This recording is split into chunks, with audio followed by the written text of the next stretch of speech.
Hello friends, and welcome back to another podcast. So today, as per the title, I'm going to discuss how to deal with a busy model, and I'll explain what I mean by busy. So the next model I'm going to be painting is Belisariius Cawl, and there's a lot going on with this model. I will show you a picture. So this is him, and as you can see there are macadendrites and cables, and it looks like there's a lot of things on that model. As I say, it's a busy looking model, but once you break it down into components, it is much more easier to do. So I'll get rid of that image. I'll show you guys what I've done. So this is how I do generally paint. So Belisariius Cawl is, there's two body parts, which I can't remember how they go together. Something like that. Yep. And then got the giant axe. And then in these little pots, I've put in like the cables and things that go on the top. And then there's cables and things that go here. Then I've got weapons here. The solar atomizer. Hopefully that's enough for you guys to see, and then there's some other parts, cables and macadendrites.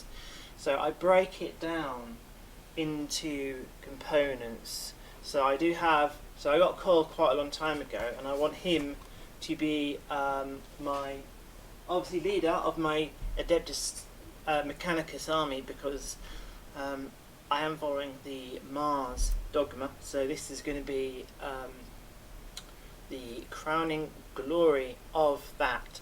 I call it the Bane engine of Mars, and I'm looking forward to painting this guy, but I just wanted to have a very short video just to explain. This works on any model, so if you see something that looks complex, once you break it down, it's not. Now I know some people do paint things when they're built, which is perfectly fine. Like for example, there's an infiltrator for my Mechanicus army. This guy is built, and I spray primed him so I could use it in a game. But this is how I prefer to paint my models. And here, this is a cloak. Let's have another picture so I can explain. The red cloak, contrast. Now contrast is a very, very, very good tool. This guy here is parts of a Wraith Guard contrast paint. So that's what I plan to do, contrast and then some dry brushing.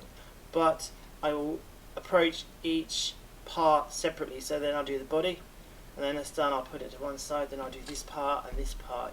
I broke it down so I can understand what goes where and what colour to paint them. This works for me. And I'm an experienced painter, so this is how I do it.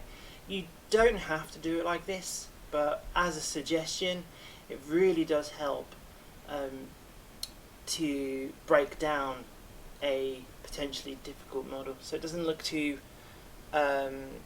frightening. I've had this model for quite a few months, and I've put it off because I thought, it's going to take a bit of time to paint, and now I'm ready to do this, so I will be doing this very soon. But that was the premise of this video, and I hope you guys have found it or will find this helpful. If you guys have any suggestions or you want to comment on stuff, then obviously do that in the comments below, and in the description box there's links to my other social media platforms and then Patreon as well, so if you want to support the channel. And I think that is all for today, so thank you for watching, and I will catch you guys in the next video.